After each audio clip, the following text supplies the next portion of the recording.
વચનામૃતમાં આપણી સમસ્યાનું સમાધાન સમજણ. પૂજ્ય નારાયણ મુનિ સ્વામી. શ્રી સ્વામિનારાયણ ભગવાનની જય. અક્ષર પુરુષોત્તમ મહારાજની જય. ગુણાતીતાનંદ સ્વામી મહારાજની જય. ભગતજી મહારાજની જય. શાસ્ત્રીજી મહારાજની જય. યોગીજી મહારાજની જય. પ્રમુખ સ્વામી મહારાજની જય. મહંત સ્વામી મહારાજની જય. પ્રમુખ સ્વામી મહારાજ શતાબ્દી મહોત્સવની જય. વચનામૃત દ્વિશતાબ્દી મહોત્સવની જય. આપણો કોઈ પણ પ્રયત્ન એ આપણી મુશ્કેલી દૂર કરવા માટેનો હોય છે. જીવ પ્રાણી માત્રને અખંડ સુખ, અખંડ આનંદ જોઈએ છે. કેવળ આપણને જોઈએ છે એવું નથી, પશુ પક્ષી બધાને આ જોઈએ છે. આપણે જોઈએ છે કે ચોમાસાની અંદર કૂતરા હોય છે, જમીન બધી ભીની થઈ ગઈ હોય તો પગથી થોડી ખસેડી ને કોરી રહેતી હોય ને એની પર બેસે છે. આપણે જોઈએ છે કે પક્ષીઓ છે એ બપોરના થોડો વિરામ કરવા બેસે તો છજાની અંદર ઘૂસી જાય છે, તડકામાં નથી બેસતા. તો દરેક જીવ પ્રાણી માત્રને ઈચ્છા છે કે અખંડ સુખ શાંતિ મળે. પણ એ સુખ અને શાંતિ છે ક્યાં? એના માટે આપણે બધો પ્રયત્ન કરીએ છીએ. આપણે વિચાર કરીએ છીએ કે આ વર્ષે જીરાનો પાક બહુ સર્વોપરી થયો ખરેખરો, તો હવે છે ને ઘરમાં એસી લાવી દઉં એટલે શાંતિ. અથવા પછી આ કમાણી બહુ સારી થઈ છે એટલે ઘરમાં નવું ફ્રીજ લાવી દઈએ એટલે શાંતિ. અથવા ફલાણી કાર લાવીએ એટલે શાંતિ. અથવા ફલાણા આવી રીતનું મકાન આપણે નવું લઈ લઈએ એટલે શાંતિ. શાંતિનો કોન્સેપ્ટ આપણા બધાના મનમાં એ છે કે બહાર બધી સગવડો, વસ્તુઓ, સુવિધાઓ વધારીશું એટલે શાંતિ થશે. પણ મૂળભૂત ભૂલી જવાય છે. ડૉક્ટર સ્વામી વાત કરે છે કે ધારો કે આપણો જન્મદિવસ હોય, આમ તો આપણો જન્મદિવસ આપણે યાદ કરાવવો પડે, પણ આ તો વળી ઘરેથી બધા કે હો 3 દિવસ પછી તમારો જન્મદિવસ છે, અમારે તમારો જન્મદિવસ ઉજવવો છે, તો શું તમને જમાડવું એ વાત કરો. આપણને આનંદ થઈ જાય કે મહંત સ્વામી મહારાજના જન્મદિવસ ઉજવાય, પ્રમુખ સ્વામીના ઉજવાય ને આપણો જન્મદિવસ, વાહ. એટલે આપણે કહીએ કે ભાઈ શું બનાવવું એમ કહી દો તમે, ચાલો. તો કે કરજો ને ભાઈ જે અનુકૂળ. ના, તમે કહો. તો કે જલેબી રાખો. જલેબી આવે એટલે સાટા એની ભેગા હોય જ. તો કે સાટા કરજો. કે એમ નહીં, એક મિષ્ટાન નહીં, 5 મિષ્ટાન કરવા છે. તો કે પછી બંગાળી તો જોઈએ જ, તે ચમચમ કે રસમલાઈ કે એવું કંઈક આપણે કહી દઈએ. 2-5 જાતના ફરસાણની બધી વાત કરી દઈએ. અને બધું મહારાજની દયાથી આપણી ઈચ્છા પ્રમાણે થઈ ગયું હોય. અત્યારે આપણે ખાઈએ પીએ છીએ પણ આપણી ઈચ્છા પ્રમાણે નથી થતું. બજારમાં જે શાક હોય એ થાય છે, પણ આ તો આપણી ઈચ્છા પ્રમાણે થઈ ગયું બધું જ. અને એ પ્રમાણે બધું જ બરાબર થઈ ગયું હોય. મોટા શહેરોની વાત જુદી છે, એટલે બહુ મોટા શહેરોને મોટા માણસોની, એને ઘેર તો આવું બધું હોય ને, તો એ બધું આમ ઢમ ઢમ ઢમ મ્યુઝિક વાગતું હોય ને, જમ જમ જમ લાઇટ થતી હોય ને, ઓલા બધા મીણબત્તીઓ પ્રગટાવેલી હોય ને, ફૂંક મારે ને, હેપી બર્થડે ટુ બોલાય ને, ફુગ્ગા ફૂટે ને, એવો બધો કાર્યક્રમ હોય. અહીંયા આપણે એટલો બધો ન થાય. આપણે ઘરે તો બધું સાદું હોય, એટલે એટલું કે ભાઈ એક કામ કરો, તમે જમવા પહેલાં બેસો, આજે અમારે તમને સારી રીતે જમાડવા છે. અને આપણે આમ બેસીએ ને આમ થાળી જોઈએ, એ બધી મોટો થાળ ઠાકોરજીનો હોય ને એવો, વાહ, બધું જ આપણે કહ્યું તો એ મુજબ થઈ ગયું. એમાં ફોનની રિંગ વાગે, બધા ના પાડી દે કે હમણાં હવે ફોન ના ઉપાડતા, આજે તમે જમતા જમતા ફોન ના કરો. પણ મારા ખાસ મિત્રનો આ ફોન છે લ્યા, એને મારે જવાબ તો આપવો પડે ને. મને હેપી બર્થડે ટુ યુ કહેતો હોય ને હું એને પ્રતિભાવ ના આપું, કેવું લાગે? સારું, એક ફોન પર વાત કરી લો હાલો. અને આપણે ફોન ઉપાડીએ ને વાત કરીએ ને ઓલા મિત્ર કે આપણે એને કહેવું પડે કે મારો જન્મદિવસ, ઓહો હું તો ભૂલી ગયો, જય સ્વામિનારાયણ, હાલ ભાઈ હેપી બર્થડે ટુ યુ. પણ મેં તને જે ફોન કર્યો છે ને એક બીજી અગત્યની વાત માટે. કે કઈ અગત્યની વાત? કે જે સહકારી બેંકમાં આપણે 40 લાખ રૂપિયા મૂક્યા હતા એ બેંકે દેવાળું ફૂક્યું છે.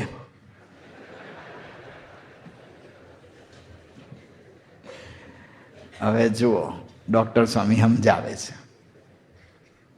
કે આપણને ખાવાનું રસ જ ઉડી જાય,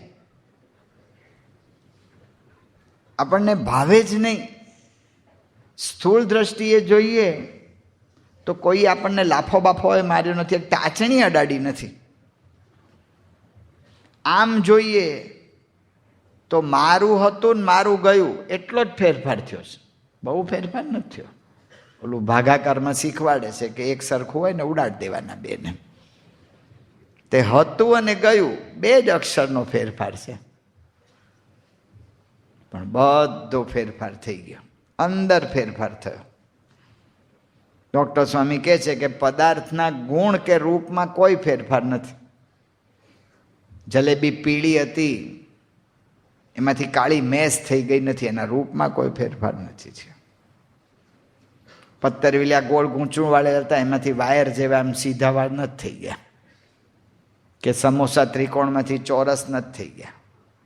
રૂપમાં કોઈ ફેરફાર નથી, એના ગુણમાં કોઈ ફેરફાર નથી થયો. જલેબી ગળી હતી એમાંથી કડવી નથી થઈ ગઈ, કે સમોસા ફરસા હતા એમાંથી આવ ઢીલા ઢબ જેવા નથી થઈ ગયા. રૂપ ને ગુણમાં કોઈ ફેરફાર નથી, થોડોક અહીંયા ફેરફાર થયો, બધો બાર ફેરફાર થઈ જાય છે. તો મુખ્ય ફેરફાર ક્યાં કરવાનો છે? શાંતિ માટે ક્યાં વધારે વ્યવસ્થા કરવાની છે? મને એમ થાય છે કે ફ્રીજ આવે એટલે શાંતિ, મને એમ થાય છે કે આવી રીતે મોટર આવે એટલે શાંતિ, પણ મુખ્ય તો મારા મનની અંદર છે. ધારો કે એસી આવી જશે એટલે ઘરમાં ઝઘડા બંધ થઈ જશે. એસી આવે એટલે પતિ પત્નીના ઝઘડા બંધ થઈ ગયા એવો કોઈ રિપોર્ટ હજી સુધી કોઈ એસી વાળાએ જાહેરાત નથી કરી, કારણ કે એને અનુભવ નથી થયો. તો શાંતિ ક્યાં છે? અંદર છે. જે વસ્તુ આપણને સારી લાગે છે એ જ વસ્તુ આપણને ખોટી લાગવા માંડે છે. કોકના લગ્નના રિસેપ્શનમાં જઈએ, આઈસ્ક્રીમ ખાઈએ એક કપ, મારો વાલો છે હારો આઈસ્ક્રીમ, બીજો કપ લઈએ, એ ખાઈએ, છે તો બહુ સરસ, આમ ચલો ને ત્રીજો એ લઈ લઈએ, ત્રીજો કપ લઈએ ને એ પાછો ખાઈએ. હાલો હવે એક છેલ્લો ખાઈને પછી ઊભો થવું ને ચોથો કપ લેવા જઈએ ને ઓલો રિસેપ્શનિસ્ટ હોય જે માણસ, એ કે ખાઉધરા બાપ જન્મમાં આઈસ્ક્રીમ ભાળ્યો છે કે નહીં? શું થાય કે જેટલો ખાધો છે ને એને ઉલટી કરી નાખું. 2 મિનિટ પહેલા જે આઈસ્ક્રીમ સારો લાગતો હતો એ આઈસ્ક્રીમ 2 મિનિટ પછી ખરાબ થઈ ગયો. અંદર ફેરફાર થયો. સમજણ, જે કંઈ ફેરફાર કરવાનો છે ને અંદર કરવાનો છે. વચનામૃત શું કરે છે? વચનામૃત આપણને આ સમજણો આપે છે. હમણાં કહ્યું ને સારંગપુરના 18મા વચનામૃતમાં મહારાજે કહ્યું કે અને મૂર્ખ હોય તે જ્યારે મૂંઝાય ત્યારે કાં તો સૂઈ રહે, મૂંઝાય એટલે સૂઈ રહે, ને કાં તો રૂવે, અને કાં તો કોઈક સાથે વઢે, ઝઘડે, કોકને ઝઘડે, કાંઈ લેવા દેવા વગર ઝઘડે, ને કાં તો ઉપવાસ કરે, ને કાં તો ખાઈ પીએ ને એને ઉપવાસ કરે. એ 4 પ્રકારે કરીને મૂંઝવણ ટાળવાનો ઉપાય કરે. અને એમ કરતાં જો અતિશય મૂંઝાય તો છેલ્લે બાકી મરે પણ ખરો. એવી રીતે મૂર્ખને શોક ટાળ્યાનો ઉપાય છે. પણ એમ કર્યા થકી દુઃખ પણ મટે નહીં ને સ્વભાવ પણ ટળે નહીં. અને એમ સમજીને ટાળે તો દુઃખ અને સ્વભાવ એ બેય ટળી જાય. માટે સમજવું હોય તે જ સુખી થાય છે. સમજણ તો મુખ્ય જીવનમાં કરવાની છે સમજણો. એની પાછળ વધારે મહેનત કરવાની છે. તો વચનામૃત શું કરે છે? આપણને આ સમજણ આપે છે. અમૃત. ગુણાયતાન સ્વામી એટલા માટે એને અમૃત કહ્યું કે મરવા જ દે નહીં આપણને.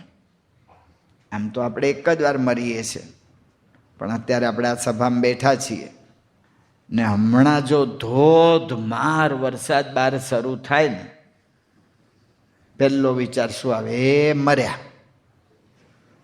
તે મર્યા હું કે હવે ભીના ભીના ઘરે જવાનું થશે, અથવા જમતા વખતે કેમ કરશું? તો ભીના થઈ જશું. તેમાં હું ભીના થાય તો થાય. ભીના થઈએ તો ઘરે જઈને કોરા કપડાં પહેરી લેવાના, એમાં મરી હું ગયા. પણ આમ ગમે ત્યારે કંઈક પણ મુશ્કેલી આવે ને એ મર્યા. આમ સ્કૂટર લઈને જતા હોય ને અમે ટ્રક આવે એ મર્યા.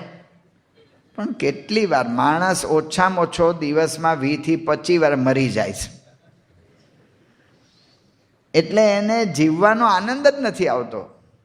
નિરાશાથી મરે, હતાશાથી મરે, ઈર્ષાથી મરે, માનથી મરે. આમ આવી રીતે મર્યા જ કરે. એમ અનેક પ્રકારે મરવાનું થાય છે. તો આ વચનામૃત એવી સમજણો આપે છે કે મરવાનું થાય જ નહીં. બહારની પરિસ્થિતિ ગમે એટલી બદલાય, વચનામૃત આપણને એવી એક સ્થિતિ કરાવી દે છે કે જેનાથી એના જીવનના અનેક પ્રશ્નો હોય ને તો પણ કોઈ દિવસ એને વાંધો નથી આવતો. વચનામૃતની અંદર એવી કઈ સમજણ છે? તો મુખ્ય સમજણ વચનામૃતમાં એક જ છે: અક્ષરરૂપ થઈને પુરુષોત્તમની ભક્તિ કરવી. જે મહંત સ્વામી મહારાજે આપણને બધાને દીક્ષા મંત્ર આપી દીધો. બધાને પ્રશ્ન થાય કે સ્વામી કાનમાં હું વાત કરતા હશે?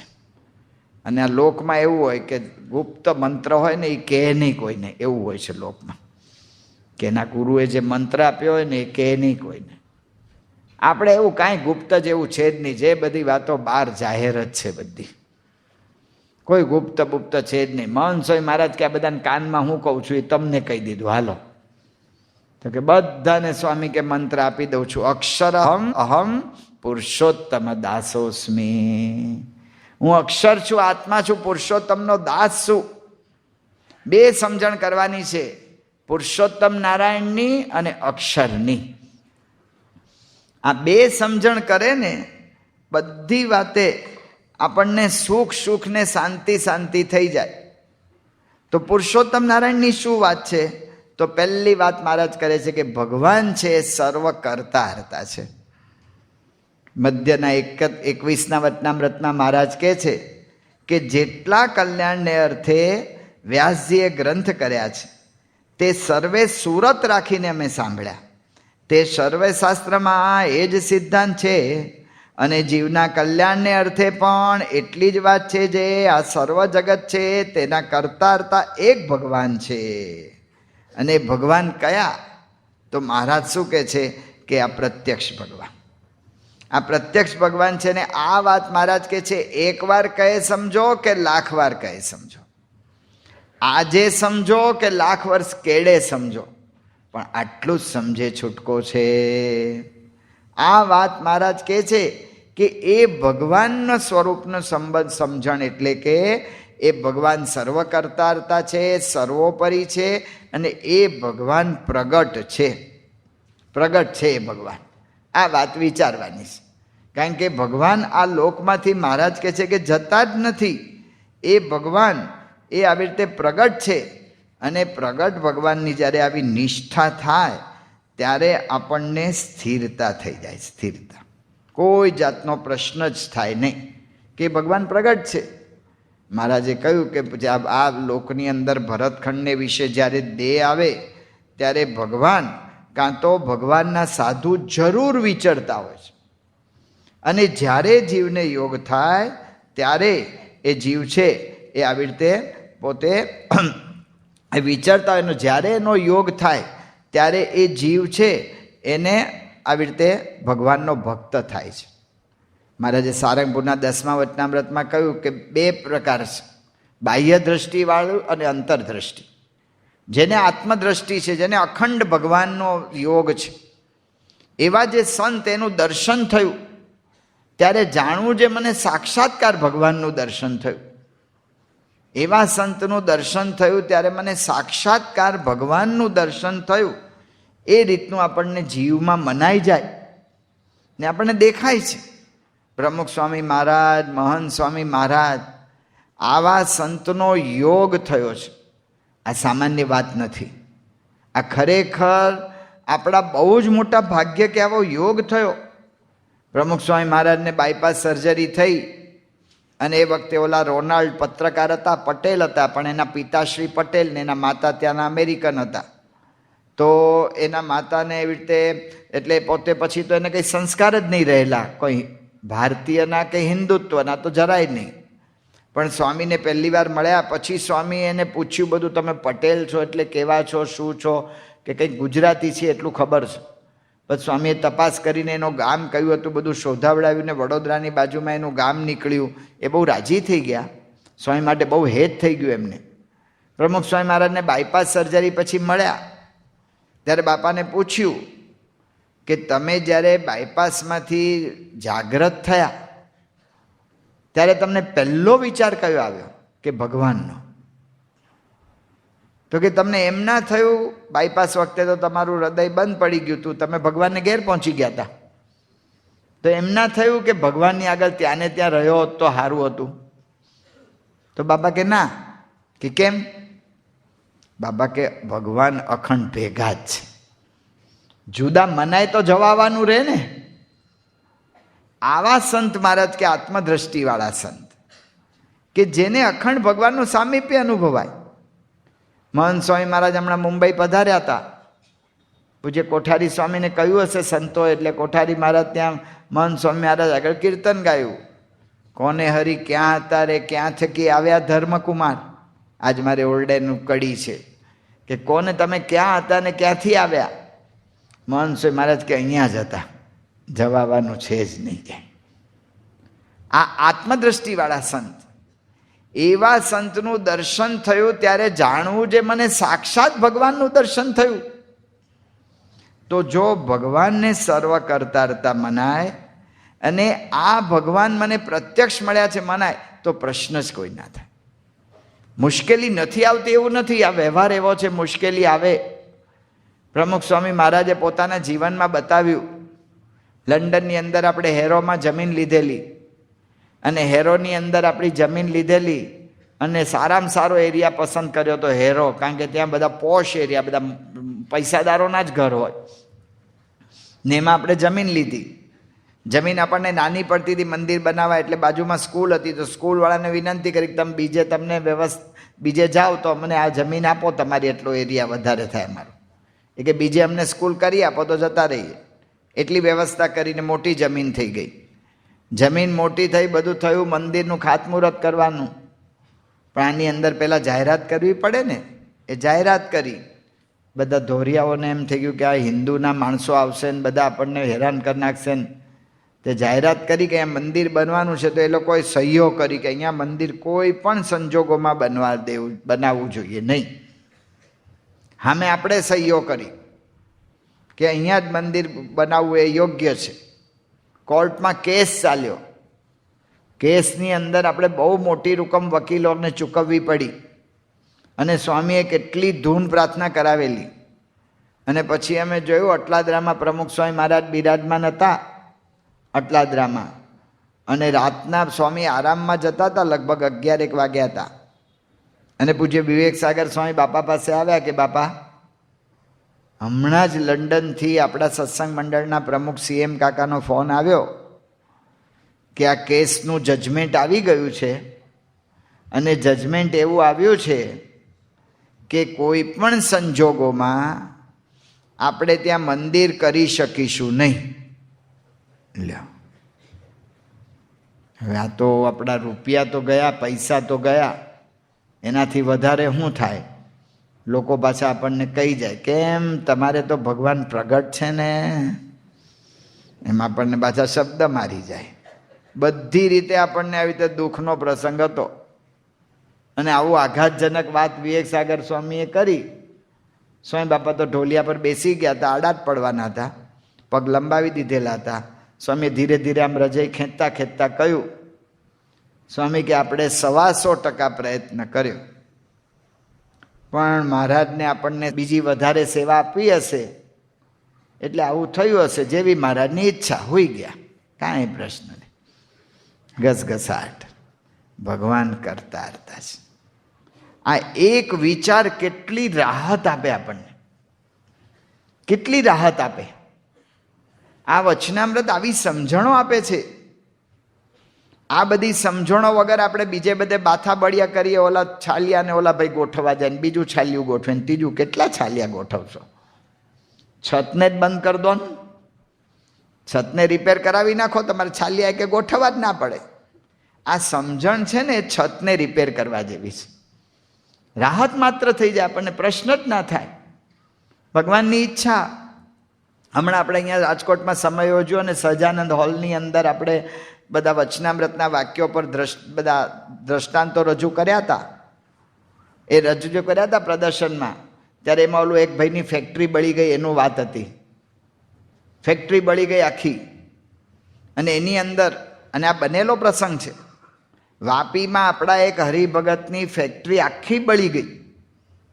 કરોડો રૂપિયાનું નુકસાન તો કદાચ પહોંચી વળાય, પણ હવે એને પોતે માલ જે બધાને ઓર્ડર લીધા હોય સપ્લાય ના કરી શકે, એટલે હજી નવી ફેક્ટરીને કરતાં કરતાં એને 1-1.5 વર્ષ નીકળી જાય.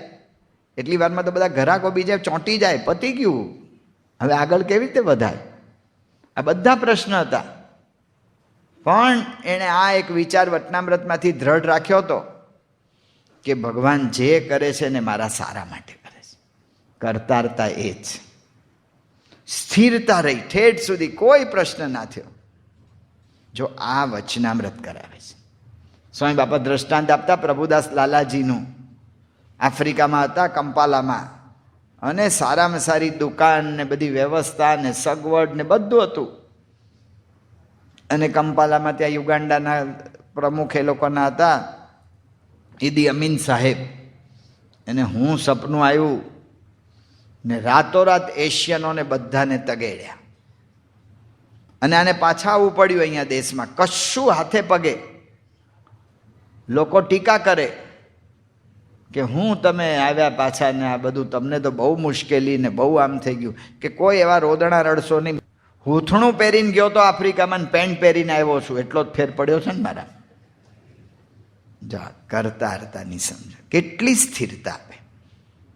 વચનામૃતની અંદર જો વિશ્વાસ રાખીને આવી એક સમજણ કરી હોય, વચનામૃતની અંદરથી વિશ્વાસ રાખીને આપણે સમજણ કરી હોય કે આ શ્રીજી મહારાજ મળ્યા છે, એ કેવા મળ્યા છે? આ ભગવાનની સમજણ, પુરુષોત્તમ નારાયણની. અક્ષર અને પુરુષોત્તમ બે જ સમજણની વાતો આવે છે, તો પુરુષોત્તમ નારાયણ કેવા છે? તો સર્વોપરી, સર્વ અવતારના અવતારી, સર્વ કારણના કારણ, અંત્યનું 39મું વચનામૃત. આ ભગવાન મને સામાન્ય નથી મળ્યા, અને જો ભગવાન સામાન્ય નથી તો હું સામાન્ય નથી રહ્યો. આવા ભગવાન મળ્યા તો હું કંઈ સામાન્ય હોઉં તો મળે મને, એટલે મારી એટલી મહત્તા છે. અને એ ભગવાન મને આ પ્રમુખ સ્વામી મહારાજ, મહંત સ્વામી મહારાજ રૂપે પ્રત્યક્ષ મળ્યા છે. આ વિચાર આવે ને, અખંડ આનંદ રહી શકે.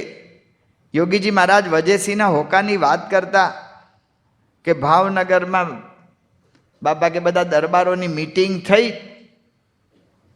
તે 1800 ગામના ધણી બાપુ વજેસી, એણે બધા દરબારોને બોલાવ્યા. ને એ વખતે ચા પાણીનો રિવાજ નહીં, બાવળાની તમાકુ ને હોકો. તે બાપુ પીએ ને બીજાને દીએ, એમ નહીં હો જે તે લઈ લઈએ. પહેલાં 50 ગામના દરબાર, પછી 40 ગામના દરબાર, પછી 30 ગામના દરબાર, પછી 20 ગામના દરબાર, એમ વારા ફરતી વારો હોકો મળે.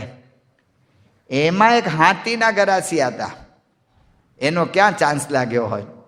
બધા 40, 50, 30 બધા આગળ બેઠા હોય તો ઓલાને ઠેઠ છેલ્લે બેહાડે. અને એને હોકાની ફૂંક મળી. મહંત સ્વામી મહારાજ નિરૂપણ કરે છે કે અહીંથી હોકાની ફૂંક નીકળી હોય તો એ બધા ફૂંક મારતા જાય મારતા જાય મારતા જાય ને છેલ્લે પહોંચે. વજેસીના હોકાની વજેસીએ પહેલો ફૂંક મારી હોય એની ઉપર ત્યાં પહોંચતા પહોંચતા તો કેટલું થૂકનું લેયર ચડી ગયું હોય, કારણ કે બધાએ ફૂંક મારી હોય તો. પણ યોગી મહારાજ કે જો મહિમા હતો ને, હું નાનો ગરાસિયો ને મને બાપુ વજેસીના હોકાની 2 ફૂંક મળી.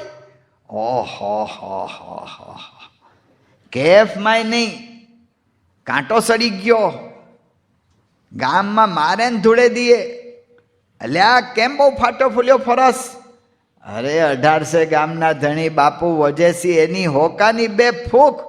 ઓહો હો હો હો, આખી જિંદગી બાપા કે કેફ ઉતર્યો નહીં. જો આ વિચાર નથી કરતા. ઘણો વિચાર કરીએ છીએ, હું આવો છું ને મારા ઘરમાં વ્યવસ્થા નથી ને મને આમ નથી ને મને તેમ. બધી વસ્તુ સાચી છે. એના કરતાં પણ વધારે સાચી વસ્તુ એ છે કે મને સર્વોપરી પૂર્ણ પુરુષોત્તમ નારાયણ મળ્યા છે ને એના અખંડ ધારક મહંત સ્વામી મહારાજ મળ્યા છે. આ કાંઈ સામાન્ય વાત નથી. આ સમજણની દ્રઢતા વચનામૃત કરાવે. અખંડ આનંદ. ઓલા ડોસાભાઈને પૂછ્યું કે કાંઈ ખાવામાં નહીં, ભાદરાના જ અહીંયા બાજુમાં જ રોટલો અને એની યારે મીઠું એ નહીં, ખાલી રોટલો જમે. તો ડોસાભાઈને પૂછ્યું કે સૂકું ખાવ છો? કે સૂકું ખાય તે હરામ ખાય, હું મહારાજને યાદ કરીને ખાઉં છું. મહંત સ્વામી મહારાજ કે જે મોટા મોટા શેઠિયા હોય ને એને જમતા વખતે આટલો કેફ નહીં રહેતો હોય. જો આ વચનામૃત કરે છે. ભગવાન સર્વ કરતા છે. એક સમજણ રાખીએ તો કેટલી નિરાત. ભગવાન સર્વોપરી છે. આવી મને પ્રાપ્તિ થઈ ગઈ તો બીજું ન પ્રાપ્ત થયું હોય ને એની કંઈ ચિંતા જ ના રહે. એની ચિંતા જ ના રહે. એનો વિચારે ના આવે. એનો વિચારે ના આવે. ઓલિમ્પિકની અંદર આપણને ઇનામ મળવાનું હોય ને ઇનામ લેવા જઈએ અને સ્ટેજના દાદરા 1-1 ફૂટના હોય, ઓલો ઊભો રહે કે આટલા ઊંચા દાદરા, આમાં કેમનું જવું, નાના દાદરા કરવા જોઈએ. એનો વિચાર જ ના આવે. એને ઓલિમ્પિકનું ઇનામ લેવું, એને ફૂટના દાદરા કૂદી કૂદીને ચડી જાય તો ત્યાં વિચાર ના કરે કાંઈ. ઓલિમ્પિકનું ઇનામ લેવા જતો અને કોકનો ગોદો વાગી જાય તો ઊભો રહે, કોણ મને ગોદો મારવા હોય અહીંયા? એટલે ભાઈ જેણે માર્યો એણે માર્યો, તું જાને ઉપર સ્ટેજ પર ચડીને લઈ લે ને ઇનામ. તે ઘરમાં બધા ગોદા મારતા હોય ને એનો વિચાર જ ન આવે ને. આ ઓલિમ્પિકનું ઇનામ મળી ગયું મને, તે ભલે ને ગમે એટલા ગોદા મારે ને ગમે તે બોલી જાય ને ગમે તે કરી જાય, જેને જે કરવું એ કરે. આ જીવનની અંતે જે કરવાનું છે ને એ મને પ્રાપ્ત થઈ ગયું છે. આ જીવનની અંદર મોટા મોટા સિકંદર જેવા એ મોટું મોટું કેટલું કમાયા ને આખી દુનિયાને જીત્યા, પણ રડતા રડતા ગયા. રડતા રડતા ગયા કે ભાઈ સાહેબ હું ખાલી હાથ, મારા 2 હાથ બધાને દેખાડજો કે ખાલી હાથે આવ્યો તો ને ખાલી હાથે જાઉં છું. આ દુનિયામાં ગમે એટલું પ્રાપ્ત કર્યું, રડતા રડતા ગયા છે ને મારે રડવાનું છે જ નહીં. મહારાજે કહ્યું કે જે ભગવાનનો ભક્ત થયો કદાચ નકારો દે આવશે ને મહારાજ કે વાસના રહી ગઈ તો એ ઇન્દ્રને બ્રહ્મા જેટલો તો આવવાનો જ છે. લ્યો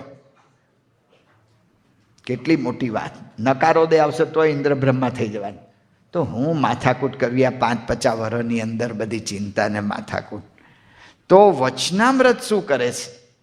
વચનામૃત આપણને આવી સમજણો દ્રઢ કરાવે. સમજણો દ્રઢ કરાવે. અખંડ આનંદ આપણે જોઈએ છે સત્સંગમાં.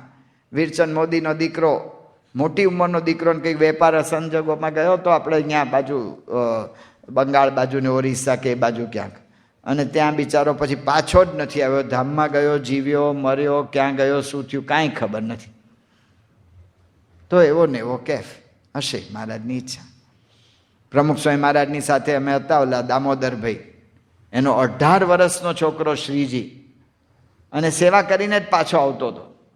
સેવા કરીને આવતો હતો પાછો, અને એની હારે બીજો છોકરો હતો. બે ગાડીમાં આવતા હતા પાછા. ઓલી એક્સપો હોલમાં બધી વસ્તુઓ મૂકી નાખી, રાત સેવા કરેલી, અને સવારના પાછા ફરતા હતા મંદિરે, નાહી ધોઈને પૂજા કરીને બાપાને દર્શન કરીએ. અને એ જ વખતે બરાબર ઓલો જે છોકરો હતો બીજો ચલાવતો હતો એને ઝોકું આવી ગયું.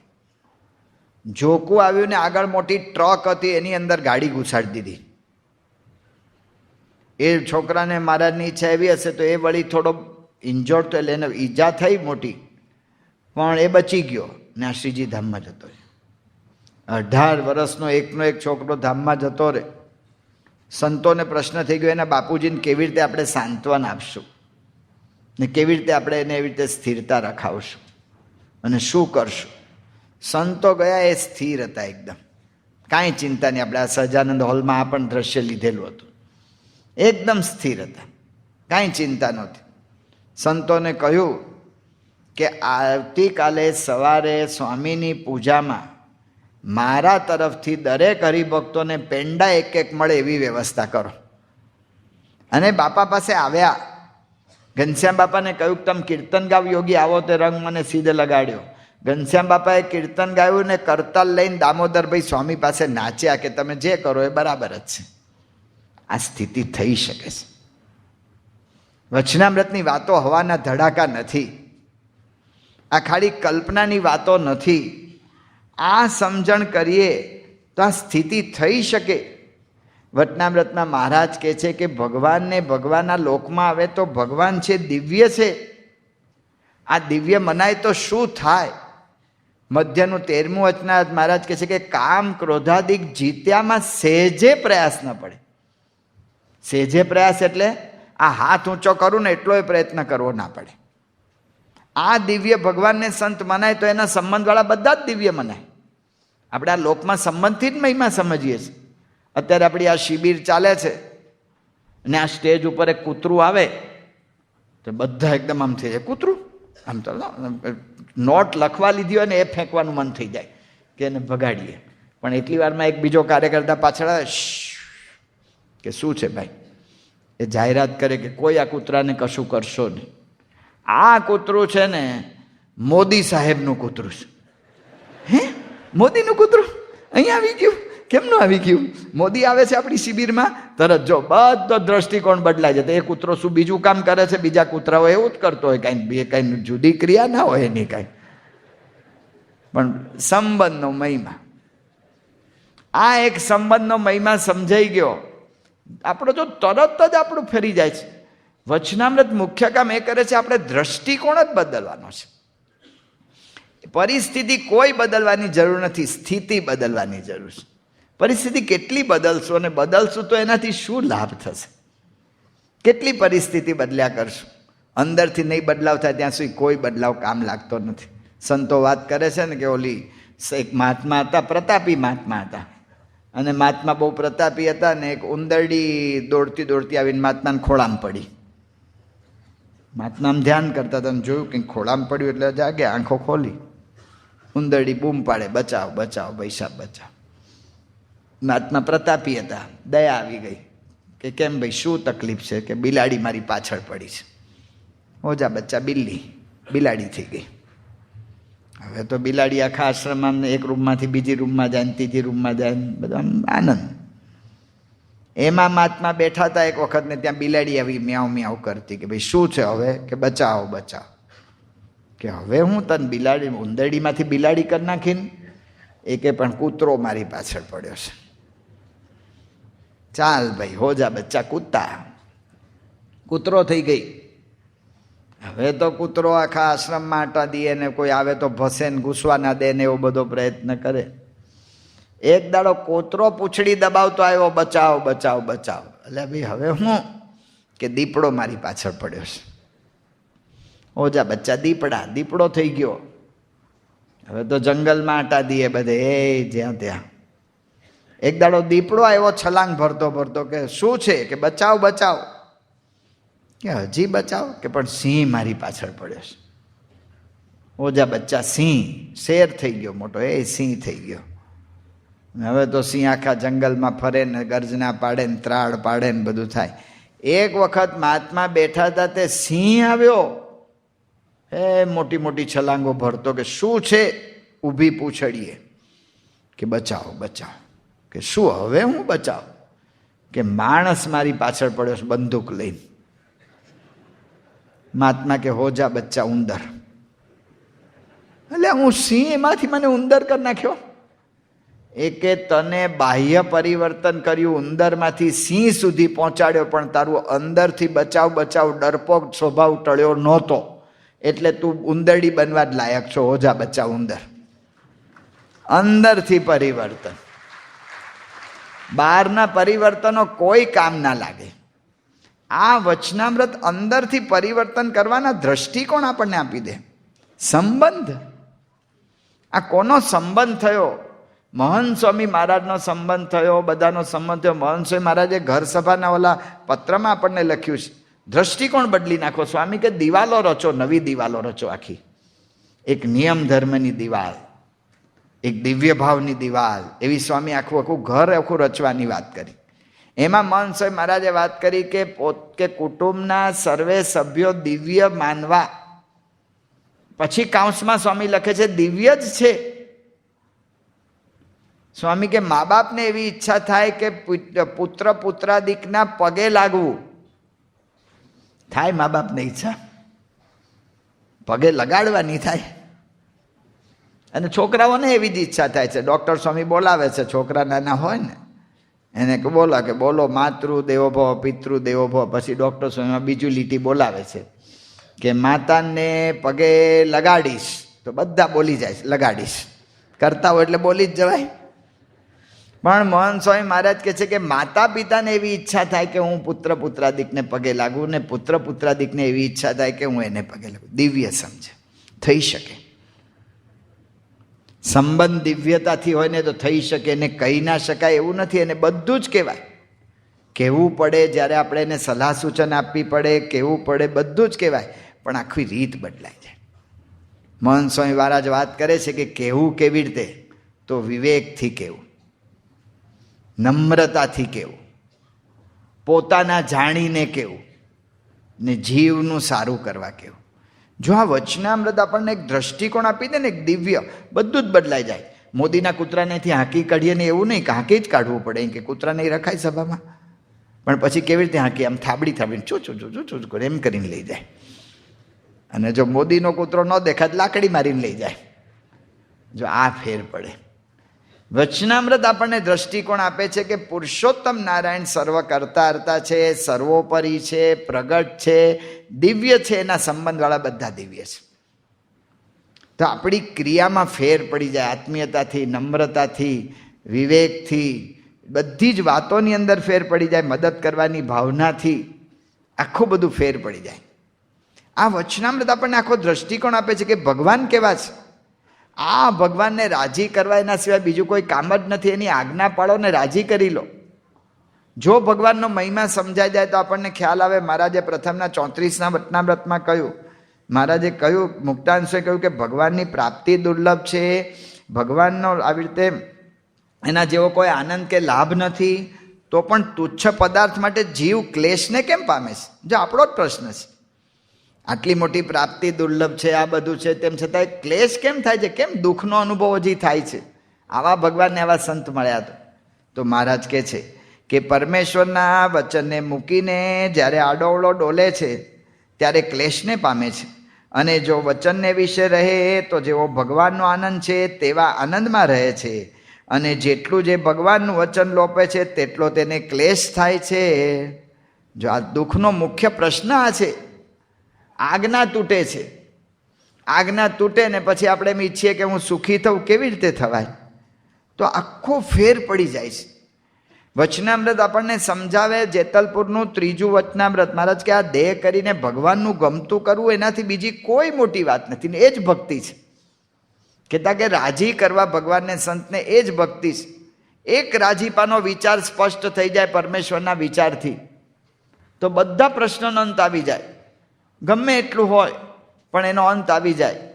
આપણને એમ હોય કે મારો ગુસ્સો એટલો બધો છે ને કે એ તો મારાથી ટળશે જ નહીં, ટળશે જ નહીં, એવું થાય.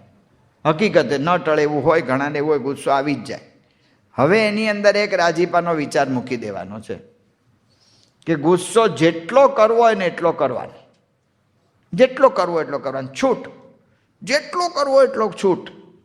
પણ મહંત સ્વામી મહારાજ રાજી થાય ને એવી રીતે ગુસ્સો કરવાનો. જો તરત જ બધા પ્રશ્નો ઉકેલ આવી જાય. મહંત સ્વામી મહારાજ ગાળો બોલે તો રાજી થાય, મહંત સ્વામી મહારાજ ઢોલ ધપાટ કરે તો રાજી થાય, મહંત સ્વામી મહારાજ જેમ તેમ બરાડા પાડે તો રાજી થાય. તો ગુસ્સો જ ના થાય. સીધી બ્રેક. ઓલો અમારે નવી નવી એર બ્રેક આવી હતી ને તે ઓલા સુરત જતી બસમાં બધે મોટા મોટા પાટિયા મારે, એર બ્રેક એમ પાટિયું મારેલું હોય. તે આપણે વિચાર કર્યો કે આ એર બ્રેક એટલે શું? તો કે 100-125 કિલોમીટર સ્પીડમાં બસ જતી હોય ને, આમ ફુશ કરતું આમ મારે ને એર બ્રેક, અંદર આપણું પેટનું પાણી ના હિલે ને બસ આમ ફટ કરતી ઊભી રહી જાય. મારવાલું ખરું. આ રાજીપાનો વિચાર છે ને એર બ્રેક છે. એર બ્રેક સીધી જ વાગી જાય. સ્વભાવો ટળતા નથી ને એને લીધે પ્રશ્ન થાય છે સ્વભાવ મારે કેમ ટાળવા. જો એક આ પ્રાપ્તિનો વિચાર આવી જાય ને પ્રાપ્તિના વિચારના આધારે રાજીપાનો વિચાર જો પ્રગટ થાય, બધા જ એર બ્રેક વાગી જાય, બધી જ એર બ્રેક વાગી જાય સીધું. જો ભગવાનના સુખનો એક વિચાર આપણને દ્રઢ થઈ જાય, પંચાળાનું પહેલું વચનામૃત મહારાજ કહે છે કે બુદ્ધિવાળા છે એને ખબર છે કે કોડી કરતાં રૂપિયામાં વધુ માલ છે, રૂપિયા કરતાં ચાંદીમાં સોનામોરમાં વધુ માલ છે, સોનામોર કરતાં ચિંતામણીમાં પારસમણીમાં વધુ માલ છે, અને પારસમણી કરતાં ચિંતામણી. બુદ્ધિવાળો છે એને ખબર જ પડે, સીધી ખબર પડે, સીધી ખબર પડે. હમણાં રિસેસ પડવાની છે ને એની અંદર આઈસ્ક્રીમ મૂક્યો હોય, પછી એની બાજુમાં બટેટા વડા મૂક્યા હોય અને રોટલો મૂક્યો હોય, શું લઈએ? આઈસ્ક્રીમ જ લેવાય ને, બટેટા વડા ઘરે ખાશું, વાંધો ને આઈસ્ક્રીમ લઈ લેવા દો ને. પણ રોટલો સારો છે ભાઈ, બાજરાનો, આમ એ ગમે એવો સારો હોય, આજે નહીં, એ ઘરે ખાશું ભાઈ. તો સીધું ભગવાનના સુખનો વિચાર આવે તો મહારાજ કે આ લોકમાં જે કંઈ સુખ છે પંચ વિષયમાં એ ભગવાનનો કિંચિત લેશ. ભાદરણમાં પ્રમુખ સ્વામી મહારાજે આ વટના સમજાવ્યું હતું. આમ બધા યુવકમાં હતા, બાપા વારંવાર આમ આંગળી કરી કરીને કહેતા હતા કિંચિત લેશ. ભગવાનના સુખનો કિંચિત લેશ છે. જો આપણે આમ કંઈક ખાતા હોય ને વિચાર આવે કે આજે ભોગવું છું, એ તો ભગવાનના સુખનો કિંચિત લેશ. આપણે બહુ કિંચિત લેશમાં સમજાને એટલે ગુણાત સ્વામી હારા મારું કહ્યું. ગુણાતાન સ્વામી કે અક્ષરધામમાંથી એક મચ્છરિયું મૂતર્યું. અક્ષરધામમાં તો મચ્છર છે જ નહીં, ત્યાં મચ્છરદાની જરૂર નથી. પણ સ્વામી આ વાત કરી આપણને સમજાવવા માટે કે એક મચ્છરિયું મૂતર્યું, એની જણ એ આ પૃથ્વીલોકમાં આવ્યો. કારણ કે બધા લોકમાં જતા જતા આવે ને, બ્રહ્મા ને ઇન્દ્ર ને ચંદ્ર ને બધા લોકમાં જતું જતું આવે. એની એક જણ આ પૃથ્વી પર આવી છે ને એમાં અમેરિકા બાજુ વધારે ગઈ છે, અહીંયા તો બહુ જ ઓછી આવી છે. એમાં લોક બધું સુખ્યું છે. તો જો સુખ ભોગવતા વખતે વિચાર કરીએ કે આ સુખ છે બરાબર છે, પણ આના કરતાં તો ભગવાનમાં અનંત ઘણું સુખ છે, તો તરત આમાંથી વૃત્તિ ઓછી થઈ જાય. કેટલી સમજણો મહારાજ આપણને અદ્ભુત એ આ બધી આપે છે. આ બધી પરમાત્માની સમજણને આત્મારૂપ. હું આત્મા છું, અક્ષર છું, બ્રહ્મ છું. પહેલાં તો ખાલી એટલું જ મનાય ને દેહ નથી, તોય પ્રશ્ન નોંધાવી જાય. ખાલી દેહ નથી એટલું મનાય કે હું દેહ નથી, દેહ નથી એટલું મનાય ને. એક ભાઈ ગયા ત્યાં ઓલા સંત એકનાથ પાસે, અને સંત એકનાથને કહ્યું કે મારે જ્ઞાન જોઈએ છે. સંત એકનાથ કે હો તું આવી ગયો, બહુ સારું કર્યું. કે કેમ તમે મને શોધતા હતા? કે હા. કે કેમ? કે ભગવાને મને દર્શન દઈને કહ્યું હતું કે આ ભાઈને કહી દેજો કે 6 દિવસમાં એ મરી જવાના છે, એટલે હું તને ગોતતો હતો. અલ્યા ભાઈ સાહેબ, હું આશીર્વાદ લેવા આવ્યો ને તમે મને મરવાની વાત કરો છો? તો કે આ તો જો ભગવાને કહ્યું છે. તને હું કહું છું એટલા માટે કે તારા માટે તો આશીર્વાદ જ આ કહેવાય. કારણ કે ઘણા લોકો ઊંઘતા ઊંઘતા મરી જાય છે ને હિસાબ કિતાબ બધા બાકી રહ્યા હોય તો પછી લોકો એને ગાળો આપે છે. તારા માટે તો 6 દિવસ છે, એવું કંઈક કામ કરી જાય એ લોકો તને યાદ કરે કરે. એ વાત બરાબર, મારે ચોક્કસ તારીખ મળી ગઈ એટલે તો બહુ મોટી વાત કહેવાય. શું કરું તો જેનાથી બધા લોકો આમ વિચાર કરે કે આ બરાબર થયું. એટલે પહેલાં તો જેટલાના ઉધાર લીધા હતા ને આપી દીધા, કારણ કે પાછા લોકો બોલે કે મારો ઓલો મરતો ગયો ને મારતો ગયો, એટલે ઉધાર બધાને આપી દીધા. બધા બિલ બરાબર કરી દીધું, ભાગ વેચી દીધા. અંદર છોકરા બોલે કે ભાભો ગયો પણ કંઈ ચોખ્ખું કરતો ગયો નહીં, તે આપણને અંદર અંદર ઝઘડાવીને ગયો, એટલે બધાનું ચોખ્ખું કરી દીધું. રોજ વિચાર કરે કે શું કરું, આમ એક પણ એવું કામ ન રહેવું જોઈએ કે લોકો મારી ટીકા નિંદા કરે. બધા મને યાદ કરવા જોઈએ. એમાં વિચાર આવ્યો કે મારા ભાઈની હારે તો આપણે કેસ ચાલે છે. તે ભાઈની પાસે ગયા કે ભાઈ હવે કેસ બેસ બધો માંડી વાળીએ છે, તારે જે જોઈતું એ લઈ લે, સમાધાન કરી લો, હવે તો હું મરી જવાનો, તું મને એક વખત એમ કહી દે કે માફ, એટલે મને શાંતિ થઈ જાય. એના ભાઈ કે જાનભાઈ માફ અને તું મરીશ ને તારી કાંધું ઉપાડવા આવીશ, બસ. એટલે સારું ચલો બસ સંતોષ થઈ ગયો. જેમ જેમ ઊંડા વિચાર કરીએ ને પછી આપણને ખબર પડે છે. જ્યાં સુધી સ્થૂળ વિચાર કરીએ ને ત્યાં સુધી કંઈ ખબર જ નથી પડતી. રોજ વિચાર કરે કે કાંઈક રહી જાય છે, કાંઈક ભૂલ રહી જાય છે, કાંઈક ભૂલ રહી જાય છે. એમાં ઘણું બધું પતી ગયું હતું ને આમ શાંતિ થઈ ગઈ હતી, પણ એમાં વિચાર આવ્યો કે હજી એક ભૂલ રહી જાય છે. કે શું? કે બૈરા છે ને એને આખી જિંદગી આપણે કટકટ કરીએ છે. તે બૈરાને બોલાવ્યા કે ભાઈ સાહેબ, આ તો મરણા જરણા સંસાર, આ લોકમાં આપણે ભેગા થઈ ગયા, હવે તો હું જવાનો, પણ તમે ક્યાં ને હું ક્યાં, ને આપણે મળીએ તોય ખબર નહીં પડે કે તમે આ છો ને હું આ છું. એટલે હવે જે કંઈ થઈ ગયું એ થઈ ગયું, તમે એક વખત એટલું બોલી દો કે માફ. એના બૈરા કે રવા દો ને, આવું બધું મને સાંભળવું નથી ગમતું. ગમે કે ન ગમે, હવે આ મારું છેલ્લા દિવસો છે, હવે તમે બોલ દો એક વખત બસ કે માફ, એટલું બોલ દો એટલે મને શાંતિ થઈ જાય. એ કે આખી જિંદગી તમને માફ જ કર્યા છે, ત્યારે જ ભેગા રહેવાયું છે, બાકી ક્યાં ભેગા રહેવાય એવું હતું જ કે છે કે માફ જ કર્યા ત્યારે જ ભેગા રહેવાય એવું છે. તો બધાનું બધું કામ પતી ગયું ને એને એક દિવસ બાકી રહ્યો ને એને થયું મારું વાલું બધું પતી ગયું, શાંતિ શાંતિ, આનંદ આનંદ, કોઈની યારે દ્વેષ નહીં, કોઈ ચિંતા નહીં, ઈર્ષા નહીં, કશું જ નહીં. એ બધાને માટે સદભાવ ને બધાને એના માટે સદભાવ, આનંદ આનંદ હતો. એમાં એને વિચાર આવ્યો કે આપણે તો તારીખ નક્કી છે મરવાની, તે એવું કંઈક કરવું ને તે લોકો યાદ કરે કે મારો વાલો મર્યો ને ખરેખરો મર્યો. તો કે એવું શું કરવું કે આપણે આપણી જ્ઞાતિના 500-700 માણસને બધાને ભેગા કરીએ. હે બધા ભેગા હોય ને બધાને પેંડા બેંડા વહેંચું, પછી ઠાકોરજીની આરતી કરું, અને આરતી આમ પૂરી થાય પછી બધાને આમ જય સ્વાણ કરું ને આમ ઢપ કરતો પડી જાઉં. હા મારો વાલો ખરો મર્યો, આવો કોઈ મર્યો નથી કે છે હજી સુધી એમ. આ મારું વાલું ખરું. તે બેને એમ થયું કે આ તો શક્ય છે આપણે એટલે તો કરવું, કારણ કે આપણે તારીખ નક્કી છે. તારીખ નક્કી ન હોય તો શક્ય ન હોય, પણ આપણે તારીખ નક્કી એટલે શક્ય, એટલે આપણે બોલાવી લઈએ કાલ બધાને. પણ મારું વાલું ટાઈમ કયો? કારણ કે 500-700 નાતીલા બધા કંઈ આખો દાડો બેહી ના રહે, એટલે કંઈ ટાઈમ ચોક્કસ હોય તો સારું પડે. તો કે હાલો ને એકનાથને પૂછી આવે, એને તારીખ આપી દે, ટાઈમે આપશે ને. એકનાથ પાસે પાછા ગયા કે એક વિનંતી છે, તમે બહુ સુખ્યો કરી દીધો મને, એ તમે આ કહ્યું ને, મારે કોઈની યારે રાગ નહીં, દ્વેષ નહીં, કશું નહીં, બસ હવે આનંદ આનંદ જ છે. હવે ખાલી એક મારું આયોજન આટલું મોટું છે ને એમાં એક તમારે મદદ કરવાની. કે શું? હવે તમે મને ટાઈમ આપી દો કે હું કેટલા વાગે મરવાનો છું. એકનાથ જોઈ રહ્યા એની આમ. એકનાથ કે તું મરવાનો જ નથી. એટલે આ તમે કહ્યું એટલે મેં આ બધું કર્યું ને મને શાંતિ હતી. કે તું નહોતો કહેતો મને જ્ઞાન આપો, એ આ જ્ઞાન. તું કહેતો તો જ્ઞાન આપવાનું, એ આ જ્ઞાન તને આપી દીધું.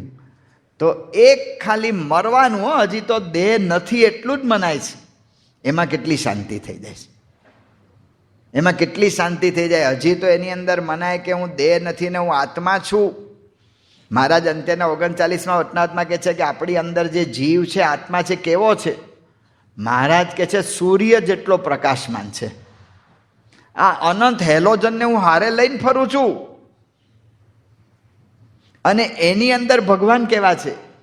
તો મુક્તાનંદ સ્વામી કહે છે કોટી રવિ ચંદ્રની કાંતિ ઝાંખી કરે, એવા તારા ઉર વિશે નાથ ભાસે. અનંત કોટી બ્રહ્માંડને પ્રકાશિત કરનારા એ ભગવાન મારા આત્મામાં, એ આત્માને પરમાત્માને હું લઈને ફરું છું. હું કંઈ સામાન્ય છું? આ એક વિચાર પ્રગટ થઈ જાય, કેટલી રાહત થઈ જાય. આવા અનંત વિચારો વચનામૃત આપે છે ને એટલા માટે કહે છે કે આત્મારૂપ માનવું ને આત્મારૂપ અક્ષરરૂપ માનવું, પણ એમને ન મનાય. એ તો મૂળ અક્ષર બ્રહ્મ જે ગુણાતીત, એની ઓળખાણ થાય. એને વિશે જ્યારે આપણને મનન દ્વારા એનો સંગ થાય, મધ્યનું 31મું વચનામૃત, અને એને વિશે આપોપું થાય, ત્યારે મહારાજ કે બ્રહ્મરૂપ થવાય, બ્રહ્મના સંગે બ્રહ્મ થવાય. તો આવી અનંત ઉત્તમ સમજણ જો આ લોકમાં સમજણો આપે છે, નથી આપતા એવું નથી, પણ એ સમજણો કરતાં વચનામૃતની સમજણોમાં આભ જમીનનો ફેર છે. આપણે નિરાશ પામી ગયા હોય, હતાશ થઈ ગયા હોય, લોકમાં પુસ્તકો છે, સમજણો છે, you can, you because you think you can, તમે જો વિચારો તો તમે કરી જ શકો. આવા બધા વિચારોથી આખું લોકને ઊભું કર્યું છે, પણ એ સમજણો એટલી કામયાબ નથી નીવડી. જાપાન જેવો દેશ જેની ઉપર હિરોશીમા અને નાગાસાકી પર જ્યારે અણુબોમ્બ પડ્યો ત્યારે દેશ આખો આમ બેસી ગયો કે હવે આપણે કોઈ દિવસ ઊભા જ નહીં થઈ શકે. એનું સૈન્ય આખું દબાવી દીધું, સૈન્ય રાખવાની છૂટ નહીં. મહાસત્તાઓ જ એનું બધું સંચાલન કરે, એને પૂછ્યા વગર કંઈ થાય નહીં. એ દેશે વિચાર કર્યો કે ભલે આપણને બધી રીતે પાયમાલ કરી નાખ્યા હોય, પણ આપણે એક દિવસ ફરી એને અંફાવા છે અને આપણે કરી બતાવવું છે. અને લોકોએ એટલી બધી ધગસને બધું વધાર્યું બધા લોકોમાં, કેમ ના કરી શકો, કરી શકો, કરી શકો, કરી શકો. અને એમ કરીને એટલું અંફાવ્યું તો અમેરિકાને વેપારમાં જાપાને અંફાવી દીધું. આટલું બધું કરી શક્યો. એ દેશમાં અત્યારે મોટો પ્રશ્ન છે, કારણ કે એ લોકોને સિદ્ધાંત જ ધડાવવામાં આવ્યો, કરી શકો, કરી શકો, ન કરી શકો એવું છે જ નહીં. એ એટલું બધું ધડાવ્યું કે જેને લીધે આજે એ લોકોના યુવાન છોકરાઓ એટલા બધા આપઘાત કરે છે કે પ્રશ્ન એ થઈ ગયો છે કે પછી આપણી પેઢી ખાલી વૃદ્ધોની જ રહેશે કે શું? કારણ કે કરી શકવાની યુ થિંક યુ કેન, પણ દરેક બાબતમાં નથી કરી શકાતું. એટલા માટે શ્રીજી મહારાજે વચનામૃતમાં કહ્યું કે ખાલી વ્યક્તિ નથી આધાર, દેશ, કાળ, ક્રિયા, સંઘ, મંત્ર, શાસ્ત્ર, દીક્ષા ને ધ્યાન, આ દેશકાળ પણ અસર કરે છે. એટલા માટે મહારાજ જે સમજણ આપે છે ને એ કેવી આપે છે કે પ્રવૃત્તિ એવી રીતે કરો કે બસ ભગવાન રાજી થાય, ફળ એ જ માગો, ચિંતા જ નહીં, કોઈ જાતની ચિંતા ના રહે. વચનામૃતનું જ્ઞાન છે ને આપણને છેવટની જ્ઞાન પહોંચાડશે. 7 Habits of Highly Effective People નામનું પુસ્તક છે, મેનેજમેન્ટનું, અમેરિકામાં બહુ વખણાતું અને બહુ સરસ પુસ્તક છે. એવી રીતે કામ કરો કે તમે જીતો ને સામેવાળો જીતે. સારામાં સારી વાત કહેવાય. તમે એવો ધંધો કરો કે તમને માલનો બરાબર વળતર મળી રહે અને ગ્રાહકને પણ એમ થાય કે ભાઈ મને આ માલ મળ્યો એ બહુ મોટું સરસ થઈ ગયું. એવી રીતે તમારા ઘરમાં વ્યવહાર કરો કે તમારા પત્નીને એમ થાય કે હું એ કંઈક વિશેષ છું અને તમને અનુભવ થાય કે હું એ કાંઈ વિશેષ છું. આ યુ વિન વિન, એ પણ જીતે ને તમે પણ જીતો. સારો સિદ્ધાંત છે, પણ હું ઊભો રહેશે. જ્યાં સુધી હું ઊભો રહેશે ને ત્યાં સુધી કોઈ દાડો અહમ મમતથી સુખ નહીં થાય. હું ઊભો રહ્યો ત્યાં સુધી કોઈ સુખ નહીં થાય. તો વચનામૃત આપણને એવું જ્ઞાન આપે છે, આત્મારૂપ થઈને પરમાત્માને ભજો. આના જેવું કોઈ જ્ઞાન નથી, કોઈ પ્રશ્ન જ ના આવે. ગુણાયતા સાહેબ આત્મા લખ્યું કે આત્મારૂપ વર્તે એને કોઈ ટોચો જ લાગે નહીં, કાંઈ પ્રશ્ન નહીં. અને એક પરમાત્માની ભક્તિ, અખંડ શાંતિ, શાંતિ. તો એવું સમજણ જે ખરેખર કરવાનું છે ને એ વચનામૃત શીખવાડે છે. એટલા માટે આપણે આ વચનામૃતનો દ્વિશતાબ્દી મહોત્સવ ઉજવીએ છીએ. એટલા માટે કે આપણા જીવનમાં જો આ એક સિદ્ધાંત દ્રઢ થઈ જાય, અક્ષરહમ અહમ પુરુષોત્તમ દાસોસ્મી, એક થઈ જાય ને આખા જીવનનું કામ માત્ર બધું પૂરું થઈ જાય. એવી ઉત્તમ સમજણ એ વચનામૃત આપણને આપે છે. તો સમજણનું કરીશું સમસ્યાનું સમાધાન, એ સમજણ જ છે. અને જેટલી ઉત્તમ સમજણ થાય એટલી વધારે આપણને સમસ્યા ટળે છે. તો એવું કરવાનું બળ વચનામૃત આપે છે. તો એવા વચનામૃતનો અભ્યાસ આપણે યથાર્થ કરી શકીએ. મહારાજ સ્વામીને પ્રાર્થના. શ્રી સ્વામિનારાયણ ભગવાન.